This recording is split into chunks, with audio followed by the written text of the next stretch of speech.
بسم الله الرحمن الرحيم. இந்த எழுத்துக்களை பற்றி சகோதரர் பிஜே அவர்கள் விளக்கம் தரும்போது, இந்த எழுத்துக்கள் இப்படி ஒரு இலக்கியத்தை படைக்கும் போது அதற்கு முன்னால் சில எழுத்துக்களை போடுவது அன்றைய அரபுகளிடம் ஒரு வளமையாக இருந்தது. எனவே திருக்குரான் அந்த அரபு பாஷையில இறங்குறனால அவர்களுடைய வழிமுறையை கடைபிடித்து அந்த குரானுக்கு முன்னாடி சில எழுத்துக்களை போடுகிறது என்று பிஜே அவங்க விளக்கம் கொடுத்திருக்காங்க. இதுக்கு அவர் கேட்கிறார், ஒரு அரபு கவிதை உங்களால காட்ட முடியுமா?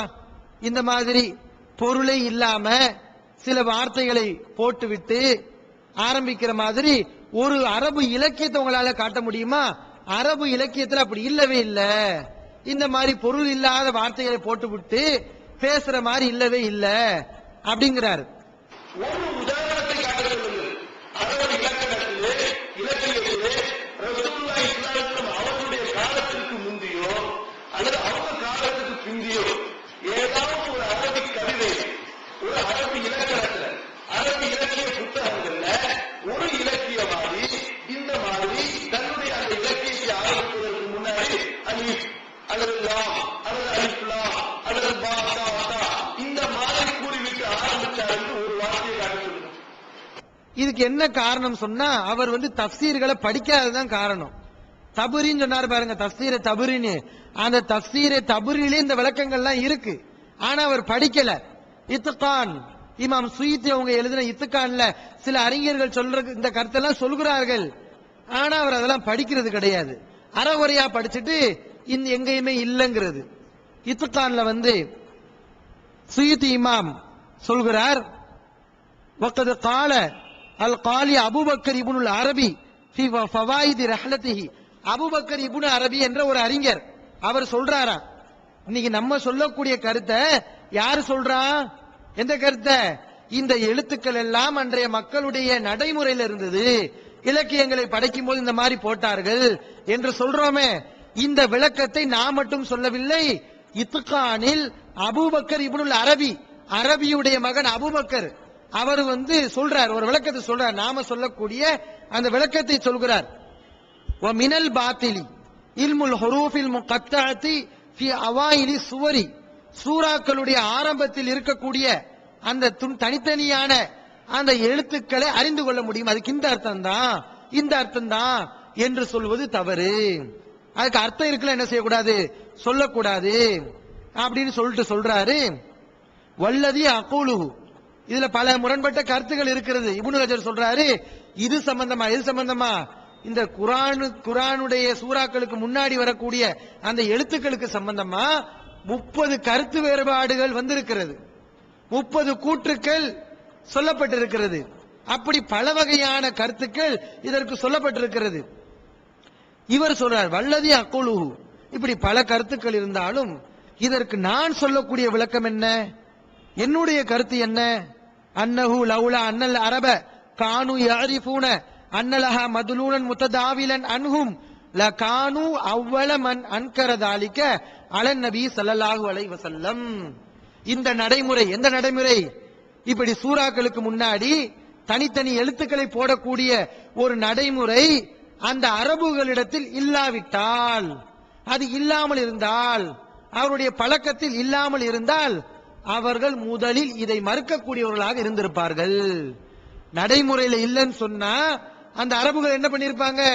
முத அவங்க தான் மறுத்திருப்பாங்க குரான, இதையே சொல்லி மறுத்திருப்பாங்க.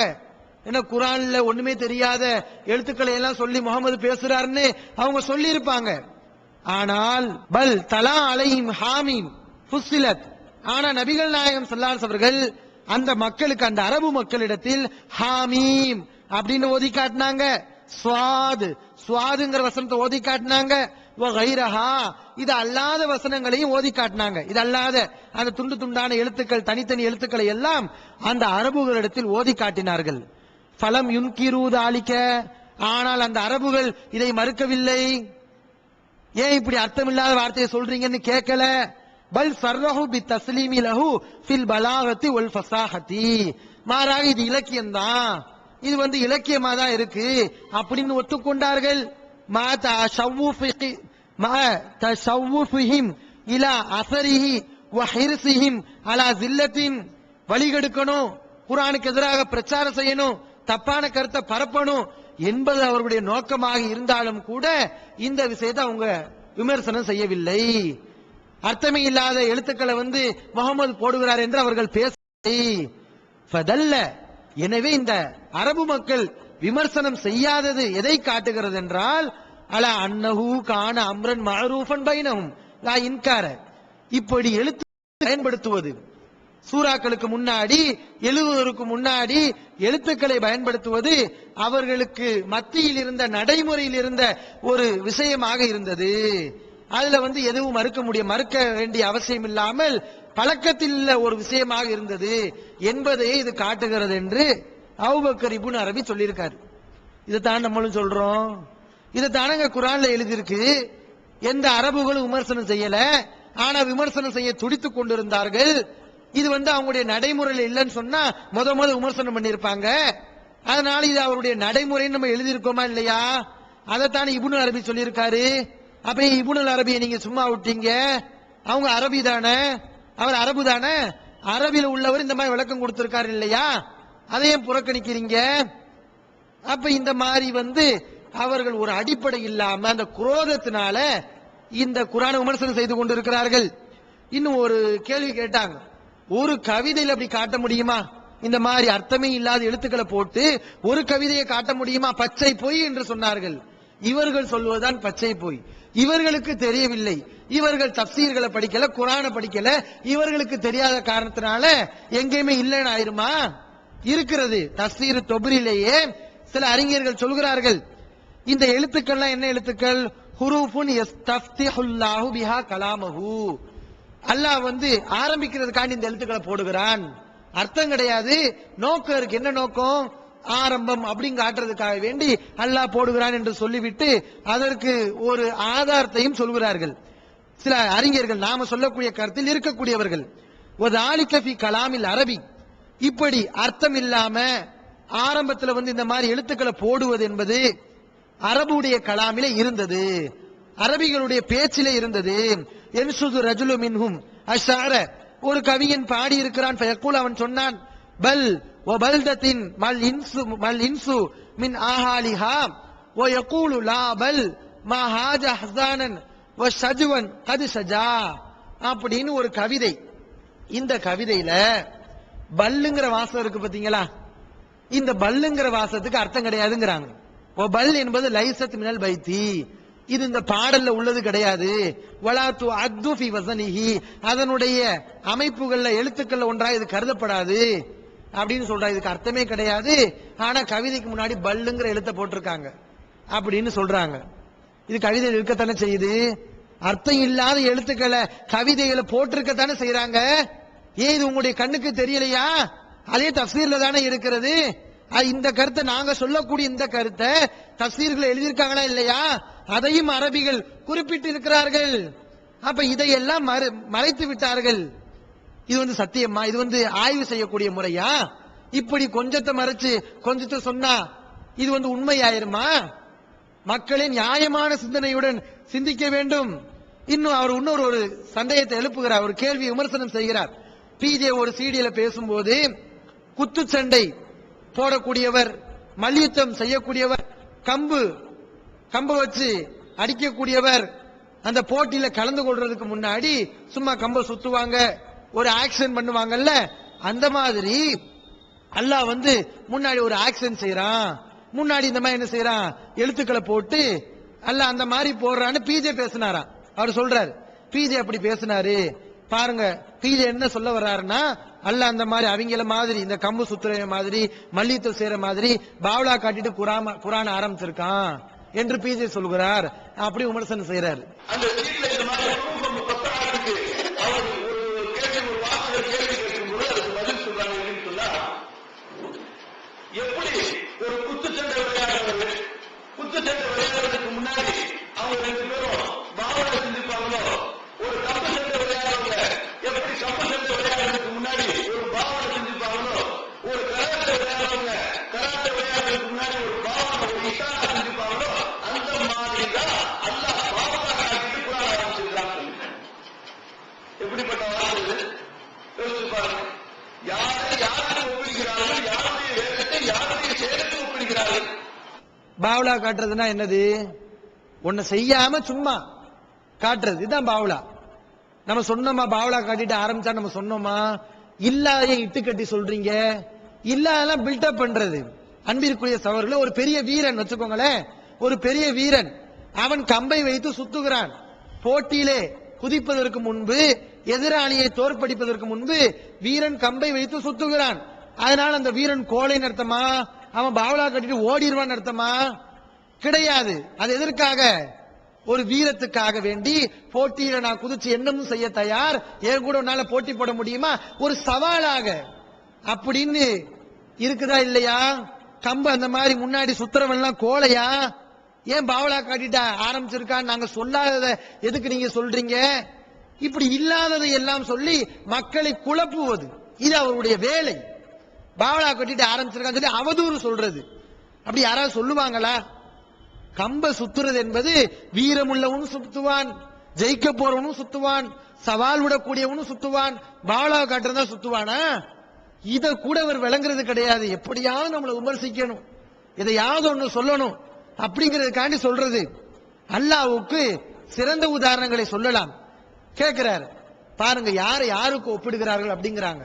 நாங்க என்ன உதாரணம் சொன்னோம்? அல்லாஹ்வை மட்டப்படுத்துறதுக்காக வேண்டிய உதாரணம் சொன்னோம்.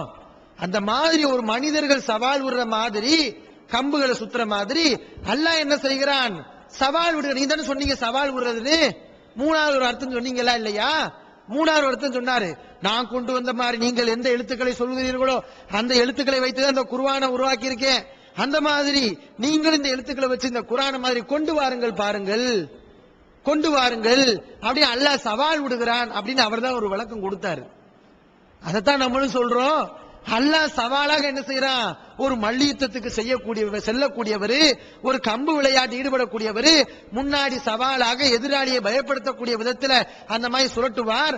அதனால பாவலா செய்பவர் என்ற அர்த்தம் இல்லை என்று உயர்ந்த உதாரணத்தை நம்ம சொல்லி இருந்தோம். அல்லாஹ்வுக்கு உயர்ந்த உதாரணங்களை சொல்லலாம். குர்ஆனை படிக்காத ஜாகில்கள் அல்லாஹ் என்ன சொல்கிறான்? வலில்லாஹில் மஸலுல் அலா, அல்லாஹ்வுக்கு உயர்ந்த உதாரணங்கள் இருக்கிறது என்று சொல்கிறான். இவரும் பேசுனதெல்லாம் நம்ம இந்த மாதிரி திருச்சி சொல்ல முடியும். இவர் இந்த மாதிரி உதாரணங்கள் எழுதியிருக்காரு. அந்த எழுத்துக்களுக்கு அர்த்தம் இருக்கும், அர்த்தம் இல்லாம அல்லாஹ் பேச மாட்டான் அப்படிங்கிறதுக்காக வேண்டி இவர் சொல்லும் போது இவர் என்ன செய்யறாருன்னா, இந்த பிஜேங்கிற அந்த பேரை வந்து உதாரணமா காட்டுறாரு. பிஜேன்னு இருக்கு, இந்த பீக்குன்னு ஒரு அர்த்தம் இருக்குல்ல, ஜேக்குன்னு ஒரு அர்த்தம் இருக்க தானே செய்யுது. அப்ப எப்படி அலிஃப் லாம் மீமுக்கு அர்த்தம் இல்லாம இருக்கும் அப்படின்னு அவர் கேட்கிறாரு. இப்ப இவர்கள் வெளியிட்டிருக்கக்கூடிய தர்ஜுமாலேயே பி ஜைனுல் ஆபிதீன் என்று எழுதுகிறார்கள். இப்ப யாராவது ஒருத்தர் வந்துகிட்டு, என்னப்பா நீ பி ஜைனுல் ஆபிதீன் எழுதிருக்கீங்க, இந்த பிக்கு என்னப்பா அர்த்தம் இல்லாம எழுதிருக்கேன்னு கேட்பாங்களா? இந்த பி என்பதற்கு என்ன அர்த்தம்? இவர் தன்னுடைய தந்தையின் பெயரை குறிப்பிடுகிறார், இருக்கா இல்லையா? இப்ப நான் சொல்றேன், என் பேர் ஏ உமர் ஷரீஃப்னு சொல்றேன். என்ன அர்த்தம்? என்னுடைய அத்தா பேர் ஏல ஆரம்பிக்கும், அப்துல் சலாம் ஆரம்பிக்குது, அதனால ஏ போடும். இப்ப இது வழமையில் உள்ளது, வழக்கத்தில் உள்ளது, சஹாபாக்கள் இது விளங்கி, அது அவருக்கு எதிரான கேள்வி. இப்ப நம்ம என்ன செய்யலாம்? இவர் நம்ம மேல அவதூறு சொன்ன மாதிரி பாருங்க, பிஜே சொன்னா பீனா இது பிஜே உடைய வாப்பாவுடைய இன்சிலு, அது மாதிரி அலிஃப்லாம் வந்து அந்த அலிஃப் வந்து அல்லாஹ்வுடைய வாப்பாவுடைய இன்சில்னு சொல்லிட்டாரு. அப்படி நம்ம கூட என்ன செய்யலாம்? அதை விமர்சனம் செய்யலாம். ஆனா இது நியாயம் கிடையாது.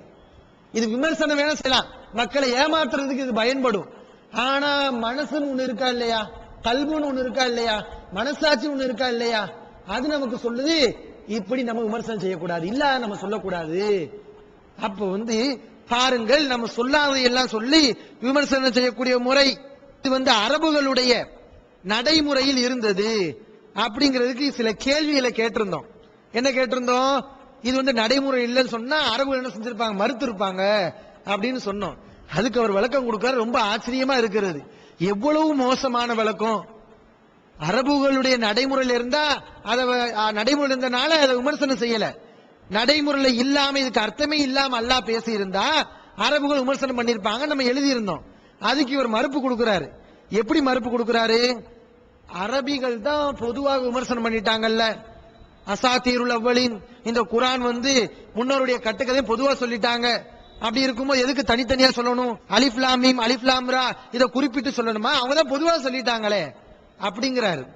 அந்த காலத்தில் வாழ்ந்த மக்களை பொறுத்தவரை ஒட்டுமொத்தமாக அவர்கள் குரானை பார்த்து சொல்லிவிட்டார்கள். இது முன்னோர்களுடைய கட்டுப்பாடுகளை முகமது உணர்கிறார்கள். எனவே இதனுடைய தனித்தனி வசனத்தை பற்றி அவர்கள் விமர்சனம் செஞ்சிருக்க வேண்டும் என்ற அவசியம் கிடையாது. இதெல்லாம் முரண்பாடா பேசுறது, நியாயமா சிந்திக்காம பேசுறது. இதுல இருந்து கிரேட் எஸ்கேப் ஆறதுக்கு ஒரு அழகான ஐடியா நானே உங்களுக்கு சொல்லி தரேன். அதாவது குருடனாவும் சப்பானியனாவும் மூக்கு பெரியனாவும் கால் உடைந்தனாவும் கை உடைந்தனாவும் கூணனு இது எல்லா குறையும் ஒரே ஆளுக்கு இருக்கும்ல, அவன் வரக்கூடாது அப்படின்னு சொல்லிட்டீங்கன்னா நல்ல ஐடியா. இதுல இருந்து தப்பிச்சிடலாம்.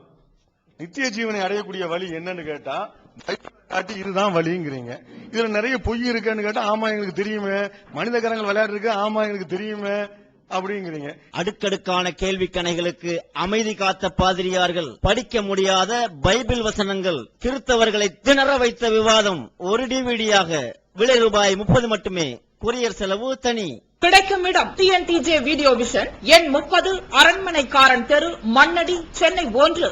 செல் 9500168989. திருக்குரான் தமிழாக்கம் பேர் ஜெயினலாபிதீன். அனைவருக்கும் புரியும் எளிய நடை. தேவைப்படும் வசனங்களுக்கு தெளிவான விளக்கங்கள். கலை சொற்களின் விளக்கங்கள். திருக்குரான் எவ்வாறு அருளப்பட்டது, எவ்வாறு தொகுக்கப்பட்டது என்பது குறித்து முழுமையான விளக்கம். நபிகள் நாயகம் ஸல்லல்லாஹு அலைஹி வஸல்லம் காலம் முதல் இன்று வரை குர்ஆன் பாதுகாக்கப்பட்ட வரலாறு. திருக்குரான் இறைவனின் வார்த்தைகள் என்பதற்கான அடுக்கடுக்கான ஆதாரங்கள். முந்தைய பதிப்புகளை விட மெருகூட்டப்பட்ட செய்திகள், கூடுதலான பக்கங்கள், அழகிய வடிவமைப்பு, உயர்தரமான பைண்டிங். விலை ரூபாய் 300 மட்டுமே. வெளியீடு மூன் பப்ளிகேஷன், நம்பர் 83/3, முதல் மாடி, மூர்தரு, Mannadi, Chennai 1. Phone 65690810. TNTJ video vision, எண் 30, அரண்மனைக்காரன் தெரு, மண்ணடி, சென்னை 1. செல் 9500168989. முன்னோர்களுடைய கட்டுக்கதைகள் என்று சொன்னான். காபியர்கள் சொன்னார்கள். எப்படி சொன்னார்கள்? இணை வைப்பாளர்கள் அது ஆதாரத்தோடு சொன்னாங்களா? அது அவருடைய யூகம், முன்னோருடைய கட்டுக்கதை என்று யூகமாக சொன்னார்கள். ஆனால் இப்படி அர்த்தம் இல்லாமல், அல்லாவுக்கு மட்டும் அர்த்தம் தெரிஞ்சு நமக்கெல்லாம் அர்த்தம் தெரியாம அல்லாஹ் பேசி இருந்தா அந்த அரபுகளுக்கு இதுக்கு சரியான சாக்கு, காரண காரியத்தோடு விமர்சனம் செய்ய ஒரு வாய்ப்பு இருக்கிறது. ஆனா முன்னோருடைய கட்டுக்கதை என்பது அவதூறு, அது ஆதாரம் இல்லாத கூற்று. ஆனால் இவர் பாருங்க அர்த்தம் இல்லாத பேசுறாரு அப்படிங்கறத ஆதாரத்தோட சொல்ல முடியும். ஏன்னா அர்த்தம் இல்லைன்னு சொல்றீங்களே, அல்லாஹ்வுக்கு மட்டும் தான் அர்த்தம் தெரியும், மனுஷங்களுக்கு அர்த்தம் தெரியாது சொல்றீங்க. அப்படி இருந்தால் அந்த காஃபிர் என்ன பண்ணிருப்பாங்க? இதை வாய்ப்பா பயன்படுத்தி கொண்டு அதை சொல்லி இருப்பாங்க. இன்னைக்கு பாக்குற எத்தனை விமர்சனம் செய்யக்கூடியவர்கள் பொதுவா அவதூறு சொல்லுவாங்க. ஆனா காரண காரியத்தோட குறை சொல்ல முடியும் என்று வரும்போது நம்ம தான் பொதுவா சொல்லிட்டோமே இவங்களை பொய்யர்னு அப்படின்னு விட்டுருவாங்களா? அந்த காரண காரியத்தோட குறை சொல்ல முடியும் சொன்னா அதைத்தான் எடுத்து சொல்லுவாங்க. நான் கேட்கிறேன், ஒரு பிஜே அவங்க எழுதின விளக்கத்துக்கு முஃப்தி உமர் என்ன பண்ணிருக்கணும்? இவர் இந்த விளக்கத்தை சொல்றாரு இல்லையா, இவர் என்ன பண்ணிருக்கணும்? பிஜே அவங்க சொல்றதெல்லாம் தப்பு அப்படின்னு சொல்லியிருக்கணும். ஆனா அவர் அப்படி சொன்னாரா? என்ன பண்ணாரு? எல்லாத்தையும் இவர் என்ன சொல்றாருன்னு எடுத்து போட்டு அது எப்படி தப்புங்கிறத விளக்குனாரா இல்லையா? நான் என்ன செய்யறேன்? முஃப்தி உமர் ஷரீப் அவங்க பேசுனது எல்லாமே தப்பு, குர்ஆன் ஹதீஸுக்கு மாற்றமா இருக்கு அப்படின்னு நான் சொல்லி முடிச்சிட்டேன். இதை ஏத்துக்குருவீங்களா?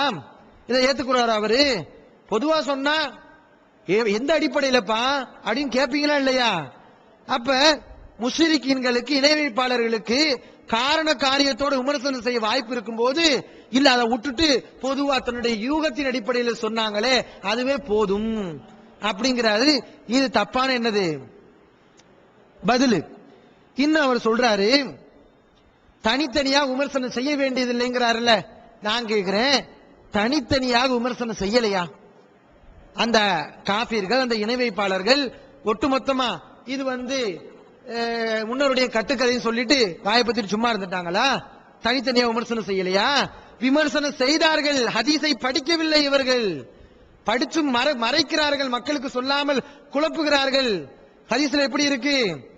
அந்த ரசூலுல்லாஹி ஸல்லல்லாஹு அலைஹி அவர்கள் பைத்துல் முகத்தஸை முன்னோக்கி தொழுகிறார்கள்.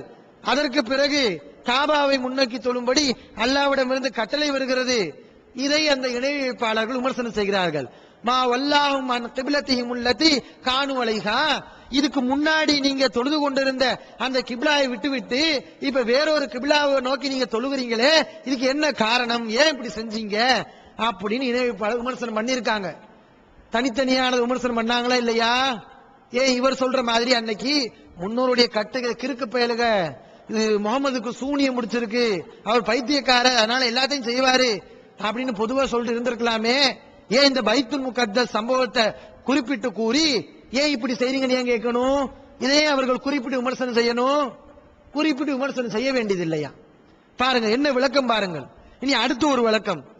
ஏன் பதில் சொல்ல முடியல, ஏன் அந்த அரபுகள் விமர்சனம் செய்யலன்னு சொன்னா, அந்த இணை வைப்பாளர்கள் எல்லாம் குரானை கேட்காதவங்களா இருந்தாங்க. இந்த குரானை கேட்காதீங்கன்னு சொன்னாங்க, காதுகள்ல விரல அடைச்சுக்கிட்டு இருந்தாங்க. அதனால இந்த அலிஃப்லாமீம் அலிஃப்லாம்ரா இதெல்லாம் அவங்களுடைய செவிக்குள்ள புகுந்து அவங்க இத மறுத்து இருக்க வாய்ப்பு கிடையாது, அவங்களுடைய காதுகளுக்கே போகாம இருந்திருக்கலாம் அப்படிங்கிறாரு. அந்த காலத்தில் வாழ்ந்த காவிர்கள் இந்த குரானை கேட்கவே கேட்காதீர்கள், இதை செவிமடுக்காதீர்கள். எங்கேயாவது ரசூலுல்லாஹி ஸல்லல்லாஹு அலைஹி வஸல்லம் குரானை ஓதி காட்டினால் தங்களுடைய காதுகளை வைத்துக் கொள்வார்கள், அல்லது அங்கே கூச்சல் போட ஆரம்பித்து விடுவார்கள், அங்கே கருத்தில் போட ஆரம்பித்து விடுவார்கள். அந்த குரானை மக்கள் கேட்கக்கூடாது என்பதற்காக. எனவே இது போன்ற ஆயத்துகளையும் அவர்கள் கேட்டிருக்க வேண்டும், அவர்கள் அங்கே ஆயத்துகளை செய்திருக்க வேண்டும். அப்போதுதான் இதற்கு ஏதோ ஒரு அர்த்தம் இருக்கிறது என்று நாம் விளங்கிக் கொள்ள வேண்டும். இந்த மாதிரியான வாதம் இருக்கிறதே அடிப்படையற்ற வாதம். இது எவ்வளவு பெரிய தப்பு. சஹாபாக்கள் இஸ்லாத்துக்கு வந்தாங்களா இல்லையா? அவங்க எப்படி வந்தாங்க? இணை வைப்பாளர்களாக இருந்து விட்டு பிறகுதான் இஸ்லாத்துக்கு வந்தார்கள். இவர் சொல்றாரு அந்த காஃபிர்கள் இணை வைப்பாளர் குரானை கேட்காதவங்களா இருந்தாங்க, காதை அடைச்சுக்கிட்டாங்க அப்படிங்கிறாரு. சஹாபாக்கள் எப்படி இஸ்லாத்துக்கு வந்தாங்க? எப்படிங்க இஸ்லாத்துக்கு வந்தாங்க? குரானை கேட்டுதானே வந்தாங்க. அப்ப எவ்வளவு பெரிய மோசமான கருத்தை சொல்கிறார், குரானை கேட்கவே இல்லைங்கிறாரு. எவ்வளவு பெரிய மோசமான கருத்து. அந்த குரானுடைய அந்த கருத்துக்கள்ல மயங்கி எத்தனையோ சஹாபாக்கள் இஸ்லாத்துக்கு வந்தார்கள். ஆனா அந்த காபீர்கள்லாம் குரானை கேட்கல, காதுல பஞ்ச வச்சு அடிச்சுக்கிட்டாங்க. ஹதீஸ்கள்ல பாக்குறோம், குரான் வசனத்துல பாக்குறோம், அல்லாஹ் தெளிவாகவே சொல்ல. ஏதோ 1-2 பேர் அப்படி இருந்தா மறுக்கல. காதை பொத்தி கொண்டு குரானை கேட்க கூடாது என்று சொன்னவர்களும் இருந்தார்கள். எல்லா பேரும் அப்படி இருந்தாங்களா?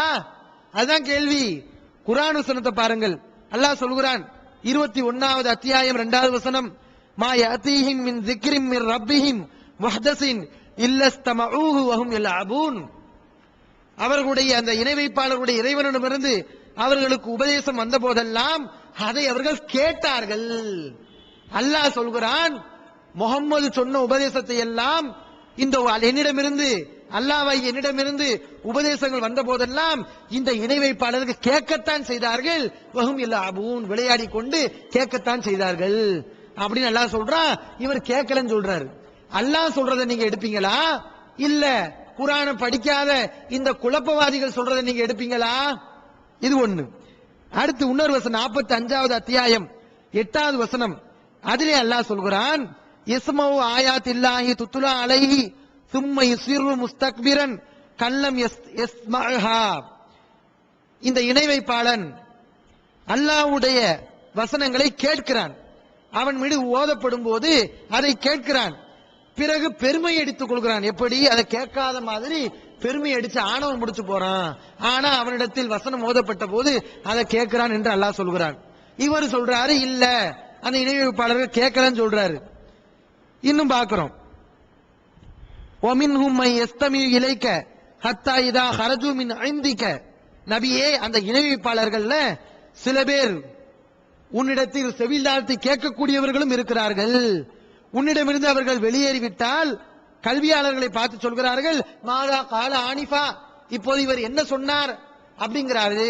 ஆனா கேட்கிறாங்க, ஓண்ட இருக்கும்போது நல்லா கேட்டுக்கிட்டு இருக்காங்க. ஆனா ஓண்ட இருந்து போனதுக்கு பின்னாடி கேலி செய்யும் விதமாக இவர் என்ன சொன்னாரு அப்படின்னு கேட்கிறாங்க அப்படின்னு நல்லா சொல்றான். அப்ப இது எவ்வளவு பெரிய மடமை. குரான காபீர்கள் கேட்கலங்கிறாரே, இதை விட மடமை இருக்கா?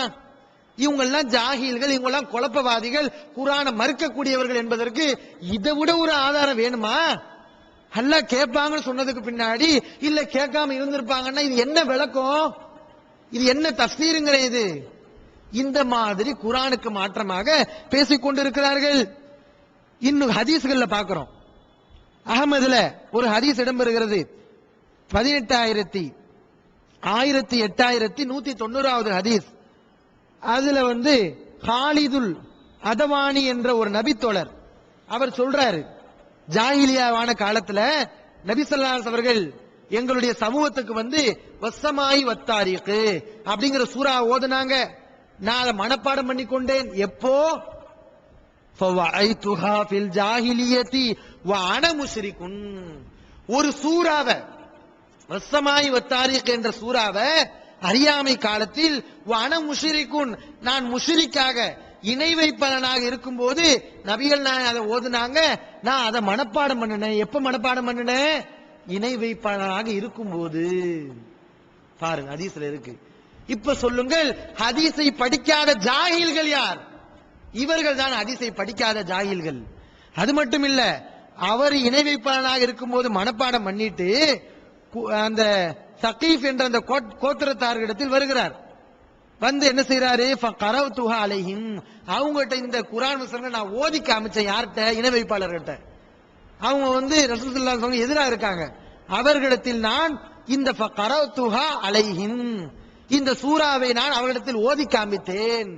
இவ்வளவு தெளிவா இருக்கு. இணை வைப்பாளர்கள் இணை வைப்பில இருந்து கொண்டு குர்ஆனை மனப்பாடம் பண்ணி இருக்காங்க அப்படின்றதுக்கு இன்னும் புகார்ல பார்த்தா ரசூல் ஸல்லல்லாஹு அலைஹி வஸல்லமோட சஜ்தாவுடைய வசனங்கள் வரும்போது இணை வைப்பாளர்கள் சேர்ந்து சஜ்தா செய்திருக்கிறார்கள். இதெல்லாம் புகார்ல இருக்கு. ஹதீஸை படிக்காத ஜாஹில்கள் இந்த புகாரியை பார்க்காம, அகமதை பார்க்காம, குர்ஆனை பார்க்காம நமக்கு எதிராக விளக்கம் கொடுக்கணுங்கிறதுக்காக வேண்டி எதையோ சொல்லிக் கொண்டிருக்கிறார்கள். இன்னொரு கேள்வியை கேட்டிருந்தாங்க. அபூபக்கர் ரலியல்லாஹு அவர்கள் இந்த எழுத்துக்கு விளக்கம் கொடுக்கும் போது சொன்னாங்களாம், ஒவ்வொரு கிதாபுக்கும் சிறு ரகசியம் இருக்கிறது. அல்லாஹ்வுடைய வேதத்துல ரகசியம் என்னன்னா அவாயிலுஹா, குர்ஆனில் ஆரம்பத்தில் வரக்கூடிய அந்த எழுத்துக்கள், இதுதான் சிறு ரகசியம், நமக்கு தெரியாது அப்படின்னு அபூபக்கர் சொன்னதாக இவர் சொல்றாரு. சொல்லிட்டு கேட்கிறாரு, அபூபக்கர் சொல்லக்கூடிய விளக்கத்தை நீங்க எடுப்பீங்களா, இல்ல இவர் அரபிய படிக்க தெரியாத இவர் சொல்லக்கூடிய விளக்கத்தை கேட்பீங்களா, பிஜே சொல்லக்கூடிய விளக்கத்தை கேட்பீங்களான்னு கேட்கிறாரு. நமக்கு எங்கிருந்து ஆதாரம் கிடைக்கிறது? அபூபக்கர் அஸ்ஸித்தீக் ரலியல்லாஹு அன்ஹு அவர்களுடைய கூற்று கிடைக்கிறது. கொஞ்சம் யோசிச்சு பாருங்க. குர்ஆனுடைய ஒரு வசனத்துக்கு இவர் சொல்லக்கூடிய அர்த்தத்தை ஏற்றுக்கொள்வதா, கருத்தை ஏற்றுக்கொள்வதா,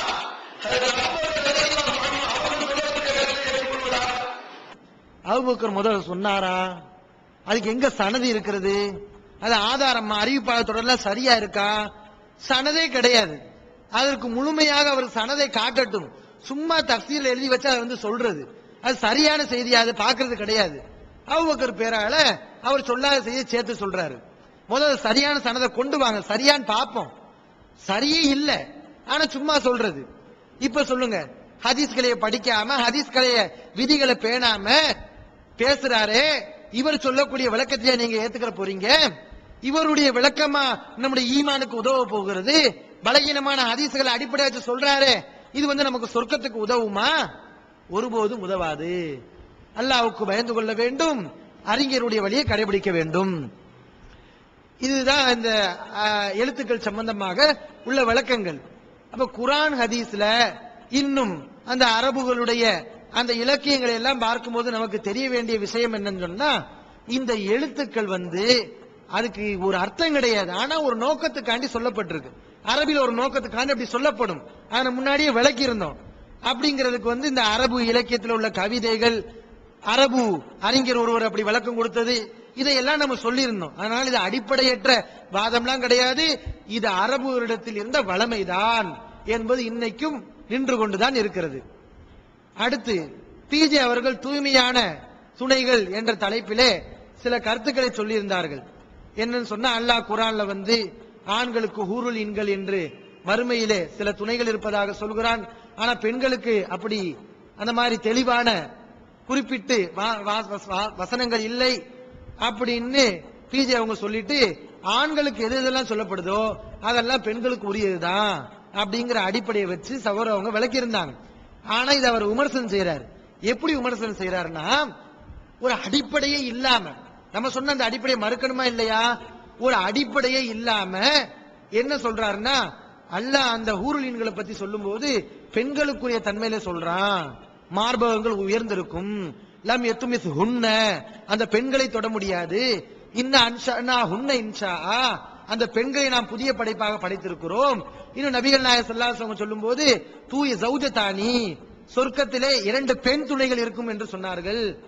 இதெல்லாம் சொல்லி அதனால ஆண்களுக்கு பெண் துணைகள் இருக்கும் அப்படிதான் ஹதீஸ்ல ஆதாரம் இருக்கே தவிர பெண்களுக்கு இருக்குமா அது நமக்கு தேவையில்லை, அதை நம்ம யோசிக்க கூடாது.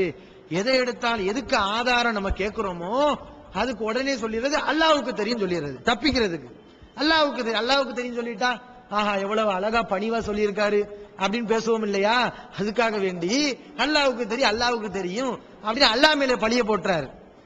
இஸ்லாத்தை குர்ஆன் மற்றும் ஹதீஸ் வாயிலாக அறிந்திட அழகிய இணையதளமான onlinepj.com என்ற இணையதளத்திலிருந்து எடுக்கப்பட்ட இஸ்லாம், அரசியல் மற்றும் சமூக கேள்விகளுக்கான பதில்களின் ஒரு தொகுப்பு.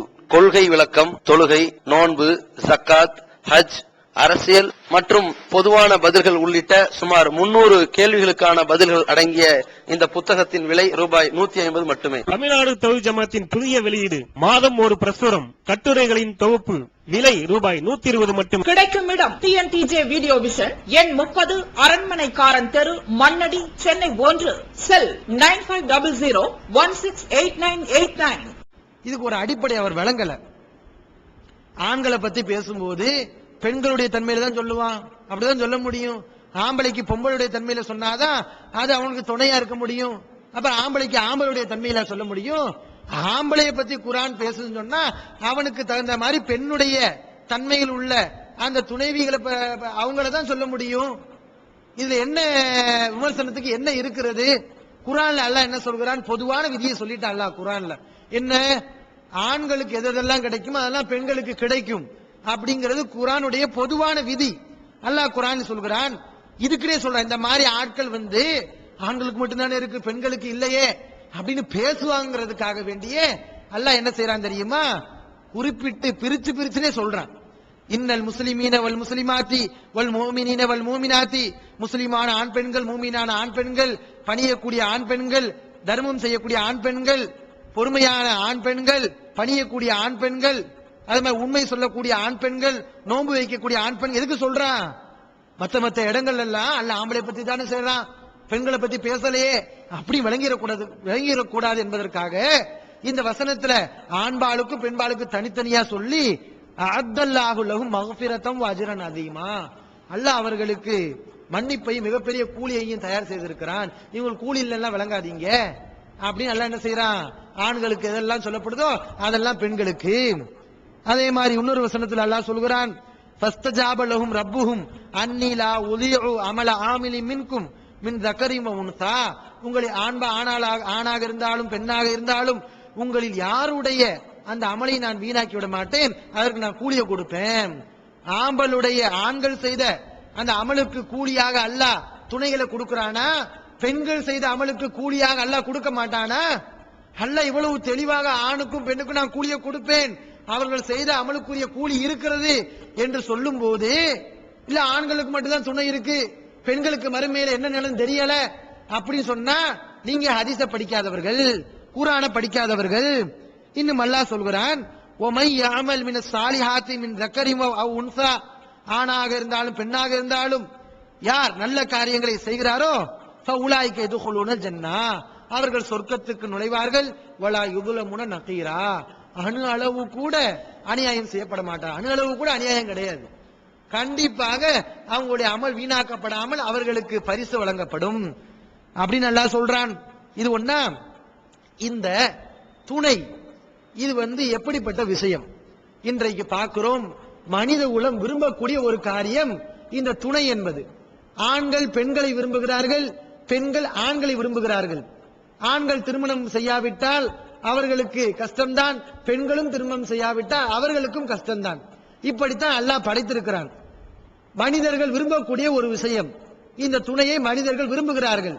இது சொர்க்கத்துடைய ஒரு பாக்கியம், அல்லாஹ் பாக்கியமாக சொல்கிறான். இந்த பாக்கியம் பெண்களுக்கு கிடைக்காது என்று சொல்வதற்கு இவர்களுக்கு என்ன அதிகாரம்? இவர்களுக்கு யார் அந்த அதிகாரத்தை கொடுத்தது? சொர்க்கத்தில் கிடைக்கக்கூடிய ஒரு பாக்கியம், மனிதர்கள் விரும்பக்கூடிய ஒரு பாக்கியம், மிகவும் விரும்பக்கூடிய ஒரு பாக்கியம். இது ஆண்களுக்கு மட்டும்தான், பெண்களுக்கு கிடைக்காது, அது என்னன்னு தெரியல என்று சொல்ல இவர்களுக்கு யார் அதிகாரம் கொடுத்தது? அல்லாஹ் குர்ஆன்ல என்ன சொல்கிறான்? வலக்கும் ஃபீஹா மா தஸ்தஹி அன்ஃபுசுக்கும், சொர்க்கத்திலே உங்களுடைய உள்ளம் எதை விரும்புகிறதோ அது கிடைக்கும். வலக்கும் ஃபீஹா மா தப்தஊன், நீங்கள் எதையெல்லாம் வேண்டும் என்று நினைக்கிறீர்களோ அதுவெல்லாம் கிடைக்கும் அப்படின்னு அல்லாஹ் சொல்றான். நான் கேட்கிறேன், இந்த உலகத்துல எந்த பெண்ணாவது எனக்கு துணை வேண்டாம், நான் காலமுறை இப்படி இருந்துக்கிறேன் என்று சொல்வாளா? உண்மையில் அந்த ஆசை உள்ள பெண் எவளும் சொல்ல மாட்டாள். கல்யாணம் ஆகலையே என்று பல பெண்கள் ஏங்கிக் கொண்டிருக்கிறார்கள். ஆண்கள் விரும்புவதை போல பெண்களும் விரும்புகிறார்கள். உள்ளம் விரும்புவதெல்லாம் உங்களுக்கு தரப்படும் என்று அல்லாஹ் சொல்லும் போது, இல்லை இந்த பெண்களுக்கு துணைகள்லாம் கிடைக்காது, ஆதாரம் கிடையாது இப்படின்னு சொல்ல இவங்க யாரு? அல்லாஹ் அப்படி மனுஷன் விரும்புறதெல்லாம் தருவேன்னு சொல்லும் போது, இல்ல தெரியாது என்று சொல்லவில்லை. யாரு? தெரியாதே சொல்லக்கூடாது. அல்லாஹ் சொல்லிட்டான்ல, விரும்புறதை எல்லாம் நான் தருவேன் என்று அல்லாஹ் சொல்லி இருக்கிறான். ஆனால் மனிதர்கள் விரும்பக்கூடிய இது பெண்களுக்கு கிடைக்குமா என்று தெரியவில்லை என்று இவர்கள் சொல்கிறார்கள். அவர் சொல்றாரு, கேட்கிறார், ஹதீஸ்கள்ல ஒரு ஆதாரத்தை கூட காட்ட முடியாது. எப்படி பெண்களுக்கு மறுமையில துணைகள் உண்டு என்று ஹதீஸ்ல ஒரு ஆதாரத்தை கூட காட்ட முடியாது அப்படின்னு கேட்கிற. ஏன் காட்ட முடியாது? குர்ஆனை நீங்க எடுத்துக்கொண்டீர்கள் என்று சொன்னால் எத்தனை இடங்களை அல்லாஹ் குறிப்பிடுகிறாரோ எல்லா இடங்களிலுமே சொர்க்கத்தில் சொல்லப்படக்கூடிய பெண்களை பொறுத்து சொர்க்கத்தில் சொல்லப்படக்கூடிய துணை சொல்கிறார்களா, இதை பொறுத்தவரை பெண்கள் என்றே அல்லாஹ் குறிப்பிடுகிறார். குர்ஆனுடைய எந்த ஒரு வசனத்திலிருந்தும் எப்படி ஆண்களுக்கு துணை இருக்கிறதோ அது போன்று பெண்களுக்கு துணை இருக்கிறது என்று நிரூபிக்க முடியாது. அது மட்டுமல்லாமல் நிரூபிக்க முடியாது. ஹதீஸ்களை கொஞ்சம் சொல்லி கொஞ்சத்தை மறைக்கக்கூடிய ஆட்கள் நீங்கள். அதனால உங்க கையில இருந்து வராது, உங்க வாயில இருந்து வராது. ஆனா ஹதீஸ்கள்ல இருக்கிறது. எப்படி இருக்கிறது? இவர் சொன்ன ஹதீஸ்ல இருக்கு. இவர் ஒரு ஹதீஸ சொன்னார். மறுமை நாள்ல முத சொர்க்கத்துக்கு போகக்கூடியவங்க எப்படி இருப்பாங்க? சந்திரனுடைய வடிவத்தில் வெளிச்சத்தில் இருப்பாங்க. அவங்க ஒவ்வொருவருக்கும் ஜௌஜதானி 2 துணைகள் வழங்கப்படும், 2 மனைவிமார்கள் கொடுக்கப்படுவார்கள் அப்படின்னு சொன்னார். இதுவரைக்கும் தான் சொன்னார். ஆனா இதுக்கு பின்னாடி ஒரு வாசம் இருக்கிறது, அதை அவர் சொல்லல. சஹீஹ் முஸ்லிம்ல அந்த ஹதீஸ் இடம்பெறுகிறது 5962. அதுல நபிகள் நாயகம் ஸல்லல்லாஹு அலைஹி வஸல்லம் சொல்றாங்க, உமா ஃபில் ஜன்னதி அஸாப், உமா ஃபில் ஜன்னதி அஸாப், சொர்க்கத்திலே அஸப் கிடையாது. அஸப்னா யாரு? கல்யாணம் முடிக்காத ஆட்களே சொர்க்கத்தில் கிடையாது, துணை இல்லாத ஆட்களே சொர்க்கத்தில் இல்லை அப்படி நபிகள் நாயகம் ஸல்லல்லாஹு அலைஹி வஸல்லம் சொல்றாங்க. சொர்க்கத்தை துணை இல்லாமல் யாரும் இருக்க மாட்டார்கள், துணை இருக்கும் அப்படி நபிகள் நாயகம் சொல்லி இருக்கும் போது, இல்ல பெண்களுக்கு தெரியலண்டா, நபிகள் நாயகம் சொல்லி இருக்காங்களே மாஃபில் ஜன்னதி அஸப், சொர்க்கத்திலே துணை இல்லாத ஆள் யாரும் இல்லை என்று சொல்லி இருக்கிறாங்க. ஹதீஸை படிக்காத ஜாகில்கள், ஒண்ணுமே தெரியல, ஒரு ஹதீஸையும் படிக்கல, சும்மா படிக்காம நான் ஆய்வு செய்யறேன்னு சொல்லி உளறி தள்ளி இருக்கிறார்கள். என்னது இது? ஹதீஸ்ல இருக்கே, முஸ்லீம்ல இருக்கே, துணை இல்லாம யாருமே இருக்க மாட்டாங்கன்னு. இதுல சவால் வேற. எப்படி சவாலு? ஹதீஸ்கள்ல இந்த மாதிரி இல்லவே இல்ல, தெரிந்து கொள்ளுங்கள். இன்னும் பிஜே அவர்களுடைய இது சம்பந்தமா அந்த 8வது நம்பர்ல துணைகள், தூய்மையான துணைகள் சொல்லி பிஜே எழுதினதை வாசிச்சு அதுக்கு மறுப்பு கொடுக்கிறாரு. எல்லாத்தையும் வாசிச்சு எல்லாத்துக்கும் மறுப்பு கொடுக்கணுமா இல்லையா? இவர் என்ன பண்ணிருக்காரு தெரியுமா? எது தனக்கு இடிக்குதோ அதை மட்டும் விட்டுட்டு போயிடுறாரு. பிஜே அவர்கள் அதுல அவங்க எழுதுறாங்க, இங்கிருந்த துணையை விட சிறந்த துணையை கொடு என்று இறந்தவருக்காக பிரார்த்திக்க நபிகள் நாயகம் ஸல்லல்லாஹு அலைஹி அவர்கள் வழிகாட்டியுள்ளார்கள். ஆண்கள் பெண்கள் என்ற வித்தியாசமின்றி இந்த பிரார்த்தனை செய்வது நபி வழியாகும். இங்கு இருப்பதை விட சிறந்த துணை மறுமையில் ஆண்களுக்கும் பெண்களுக்கும் உண்டு என்பதை இதிலிருந்து அறியலாம். அதாவது பிஜே அவங்க என்ன சொல்றாங்கன்னா, இந்த உலகத்துல உள்ள மனைவிமார்கள் தான் நமக்கு மறுமையில் மனைவியாக அமைவார்கள் என்பதற்கு ஆதாரம் கிடையாது. ஆனா நபிகள் நாயகம் ஸல்லல்லாஹு அலைஹி வஸல்லம் துஆ எப்படி வருதுன்னா, மையத்துக்காக வேண்டிய அவர்கள் துஆ செய்யும் போது, இறைவா இவருக்கு இந்த உலகத்தில் இருந்ததை விட ஒரு சிறந்த துணையை கொடு அப்படி நபிகள் நாயகம் துஆ பண்ணியிருக்காங்க. அப்ப என்ன விளங்கு? இந்த ஹதீஸ் நமக்கு என்ன சொல்லுது? இந்த உலகத்தில் இருந்ததை விட சிறந்த துணைகள் தான் நமக்கு வருவார்கள், மறுமையிலே கிடைப்பார்கள். அப்படிதான் ஹதீஸ் இருக்கே தவிர இந்த உலகத்தில் உள்ள மனைவிமார்கள் நமக்கு வருவார்கள் அப்படின்னு ஹதீஸ் இல்ல அப்படின்னு எழுதியிருக்காரு. இது என்ன செய்யறாரு தெரியுமா? இதை மட்டும் விட்டுறாரு. இந்த பிரார்த்தனையின் போது நபிகள் கற்றுக் கொடுத்த அந்த துவாவை பிஜே அவங்க மென்ஷன் பண்றாங்க பாத்தீங்களா, அதுக்கு ஒரு பதில் சொல்லாம வேற எதுக்கு தாவுறாரு. என்ன சொல்றாருன்னா, இவர் பிஜே உங்களுக்கு ஹதீஸ பத்தி அறிவு இல்லாத காரணத்தினாலதான் இவர் அப்படி பேசியிருக்காரு. அதுக்கு முன்னாடி ஒரு விஷயத்தை சொல்லிக்கிறேன். அதாவது இந்த உலகத்தில் இருக்கக்கூடிய ஆண்களுக்கு எப்படி துணைகள் மறுமையிலே கிடைக்கிறதோ அது மாதிரி பெண்களுக்கும் கிடைக்கும் அப்படின்னு நம்ம சொல்லிக் கொண்டிருக்கிறோம். இந்த விளக்கத்தை இந்த அசுத்தமானவர்களை தவிர வேற யாரும் சொல்ல மாட்டார்கள் அப்படிங்கிற இவங்க தான் சொல்றாங்க, வேற யாரும் இந்த விளக்கத்தை சொல்லலங்கிறார். விஷயத்தில் நீங்கள் தெரிந்து கொள்ள வேண்டும். இந்த கருத்து இருக்கிறது, இந்த கருத்தை குர்ஆனில் உள்ள ஆதாரங்கள் சஹீஹான ஹதீஸ்களில் ஆதாரங்கள் கிடையாது. இது போன்ற ஒரு தீய சிந்தனையை, அசுத்தமான சிந்தனையை இந்த மார்க்கத்தில் இவர்களை தெரிவிப்பதற்கு முன்பு யார் புரிஞ்சது கிடையாது. இது பொய்யிலும் பொய், பச்சை பொய். எப்படிப்பட்ட பொய்? இந்த விளக்கத்தை இப்னு உசைமின் சவுதியில போற்றப்படக்கூடிய இப்னு உசைமின் அவர்கள் சொல்லி இருக்காங்க. அவங்க சொல்கிறார்கள், இந்த துணை என்பது சொர்க்கத்தில் கிடைக்கக்கூடிய ஒரு பாக்கியம். இந்த பாக்கியம் ஆண்களுக்கு மட்டும் உண்டு என்று சொல்லக்கூடாது. இது ஆண்களுக்கும் பெண்களுக்கும் உரியதுதான் அப்படி இப்னு உசைமின் சொல்லியிருக்காரு. இவங்க இப்னு உசைமினை பார்த்து இவர் அசுத்தமான சிந்தனை உள்ளவர் என்று சொல்ல தயாரா? நீ அடுத்து சொல்ல வேண்டும், இல்லாதனால் இவர்கள் பொய்யர்கள். இந்த உலகத்தில் உள்ள கணவன்மார்கள் தான் மறுமையிலையும் கணவனாக வருவார்கள். இந்த உலகத்தில் நமக்கு யார் நமக்கு மனைவிமார்களா இருந்தார்களோ அவர்கள் தான் நமக்கு மறுமையிலையும் துணைவிகளாக வருவார்கள் என்ற கருத்தை சொன்னால் சில சிக்கல்கள் வரும் அப்படின்னு பிஜே அவர்கள் குறிப்பிட்டிருந்தார்கள். ஒரு மனைவிக்கு பல கணவன்கள் இருந்திருந்தால் அந்த மனைவி எந்த கணவனுடன் சேர்க்கப்படுவாள்? கணவன் கெட்டவனாக இருந்தால், இந்த உலகத்தில் கெட்டவனாக இருந்தால் அந்த கெட்டவன் கணவனுடைய அந்த மனைவி சேர்க்கப்படுவாளா? இந்த மாதிரி சில சிக்கல்கள் இருக்கிறது. அதனால இந்த உலகத்தில் உள்ள துணைகள் தான் மறுமையில் கிடைக்கும் என்றெல்லாம் நம்மளால சொல்ல முடியாது என்று பிஜே அவர்கள் குறிப்பிட்டிருந்தார்கள். இதற்கு சகோதரர் அவர் ஒரு பதிலை சொல்கிறார். பிஜே அவங்களுக்கு ஹதீஸ பத்தி அறிவு இல்லாத காரணத்தினாலதான் இந்த கேள்வி கேட்கிறாங்க. ஒரு பெண்ணுக்கு பல கணவன்கள் இருந்தால் கடைசி கணவனோடு அந்த பெண் சேர்க்கப்படுவாள் என்று ஹதீஸ்கள்ல இருக்குன்னு சொல்றாங்க.